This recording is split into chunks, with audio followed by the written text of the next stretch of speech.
So, IIT Hyderabad, I'm having a great time here. For all the hospitality and the fun I'm having, I'm reliving my college days. Thanks for this opportunity. So in the last 5 years, there has been a maximum innovation in the space of public toilets and community toilets in India.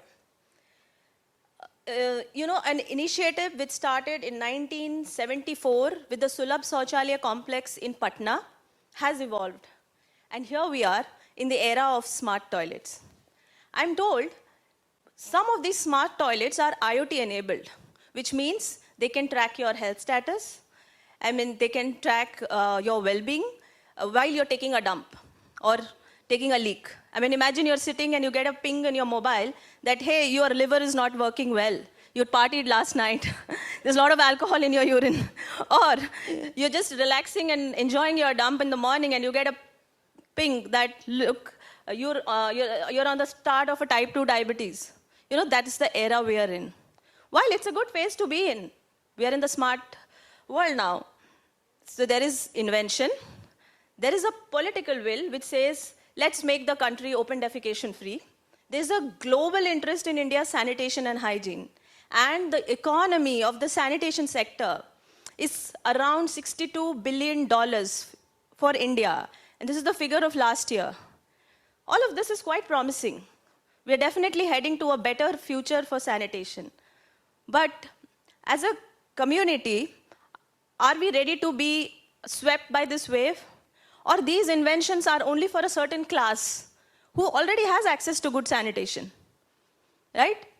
But what we need is at the core, the communities who struggle every day for basic access to water, sanitation, and hygiene. So if you see, when it comes to sharing of toilets, there is a collective, as a collective, we have a very isolated approach. We have the most reckless, irresponsible attitude to this shared piece of property which we use for our bodily function, like defecation, urination, and menstruation. As a result, these high-tech gadgets which are coming merely become a defunct piece because of misuse, abuse, and in most cases, underused. Okay, I think we've got it here. Yes, so that's the status all over the country. I just wanted to put some data of Hyderabad, how the entry of the smart toilets and the exit is equally smooth. So what is this attitude that we have towards toilets? There is a collective behavior we all have, irrespective of the social status or class. We all have normalized unsanitary condition in toilets. In shared toilets. When I say shared toilets, just do not limit yourself to public toilets or community toilets, but toilets in government hospitals, toilet in schools, colleges, in an exhibition ground, a makeshift toilet. The attitude is that we've normalized that this toilet has to be defunct and this is how it better be. Where does this mindset come from? So see, traditionally, toilets were never a part of our households. Even now in rural India, toilet is never a part of a household. It's an abandoned piece of structure in one corner. So an attitude of disowning is there. Toilets were always cleaned, expected to be cleaned by a third party from a lower social class with a very meager income. In today's time, toilet is supposed to be cleaned by the woman of the house, right? While cleaning of toilet is a very responsible job, personally, I find it therapeutic if I have to clean my toilet. It's very therapeutic, I get extra hours of sleep. But if I have to clean somebody else's dump, if I have to push somebody else's poop out of my toilet on a day-to-day basis, it is inhuman. Expecting this is also inhuman. And that's what has happened to this collective attitude. When we start sharing toilet, these preset conditions that have been deep-seated within us from generations start to play. It comes to the fore, and that's how the collective behavior works. Now, what is this collective behavior? It's a very interesting concept in sociology. Collective behavior describes the action, thoughts, and feelings of a temporary, unstructured group of people, like a mass, like you have an event, a crowd. So it's a very temporary feeling, very unstructured, and you don't know how you're interacting, but you're interacting in sync, like a flash mob. People just join without thinking. So that is how comes to play when it comes to sharing of toilets. And there are several theories of collective behavior, but the one which rightly fits to our toilet behavior is the convergence theory. It says crowd behavior reflects pre-existing values and beliefs and behavioral disposition of individuals. As in, we have a smart toilet there with a Western fixture, and two women have a pre-existing idea that toilets are meant to be dirty, but anyways, I need to relieve myself. And instead of going inside the toilet, she squats right next to it. These 2 or 3 women can create a collective behavior.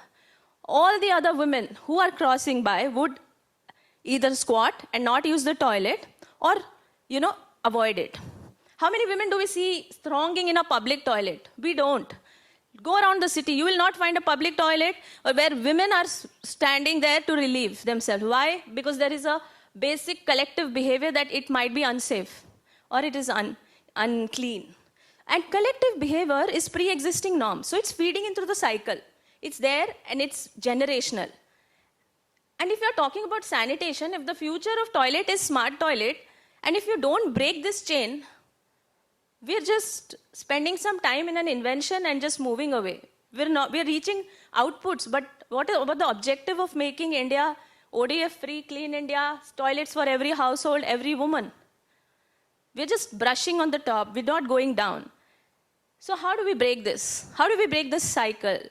There's a need to abandon this norm. There is a need that clean toilet should be aspiration of modernity and not just having a toilet as a structure. Right? We can do this. This is possible. For a country like India with huge population, and while I'm on and off, as I said, I've been working mostly with communities, marginalized communities. You are just trying to think, where do I start? We are such a huge country. Will sanitation be a problem for our country for generations? I mean, how long are we going to complain, put the blame on authorities put the blame on communities, system bashing? But then there's one thing which struck to me. Yes, we can control an attitude or behavior when as communities for the first time we share a toilet. When do we share? When we go to school. At a tender age of 5 or 6 years is when we develop the attitude of sharing toilet. We walk in and that is what is given to us. Share the toilets with your peers.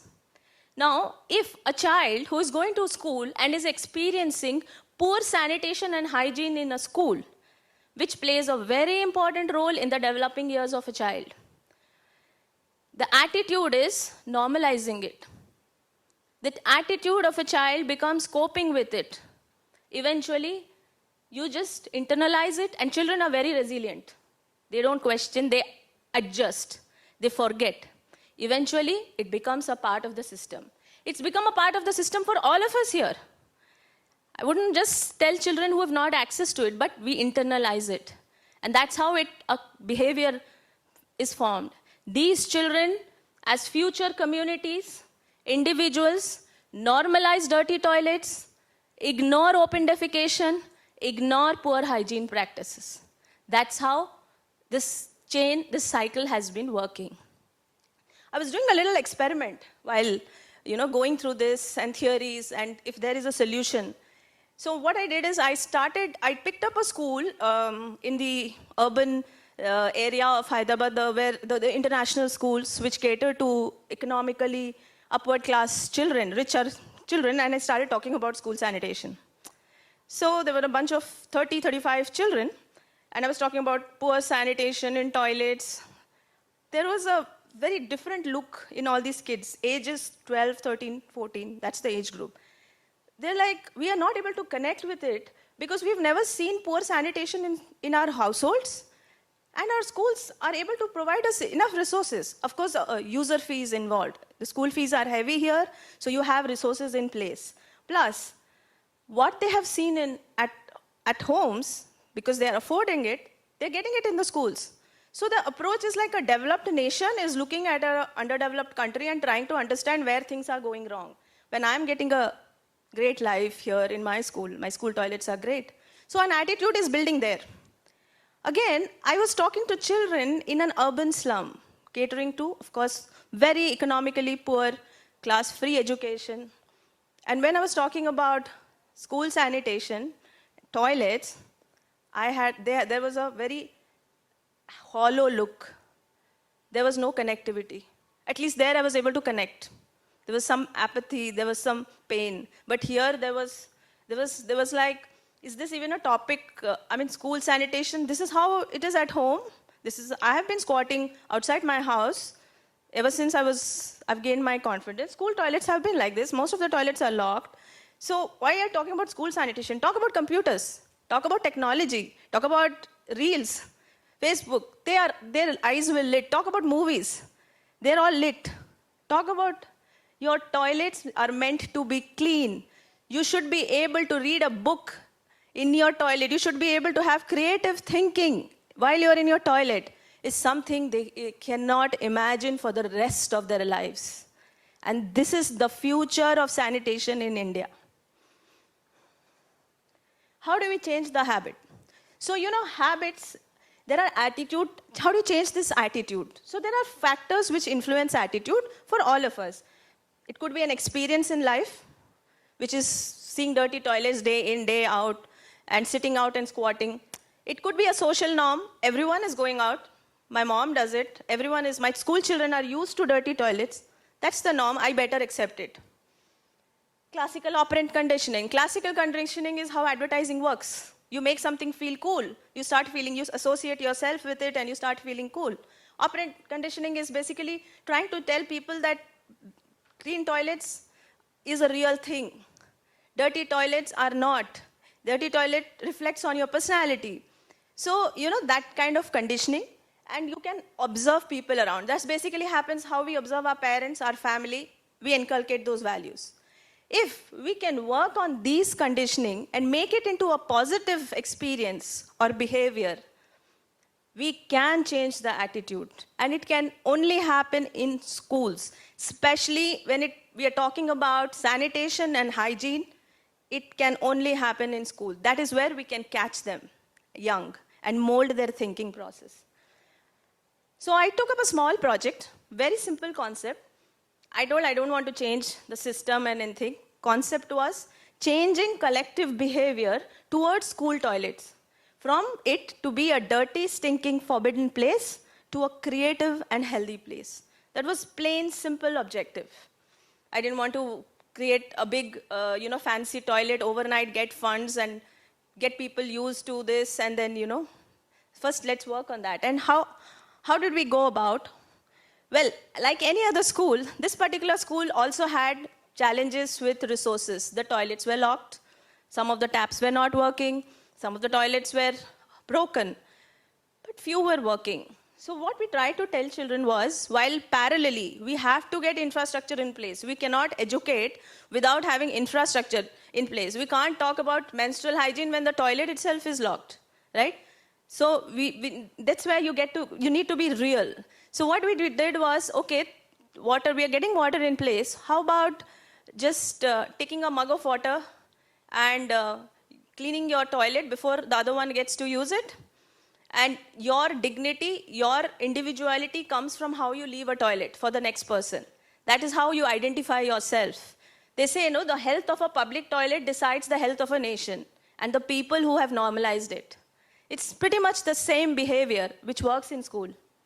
There were a lot of awareness programs.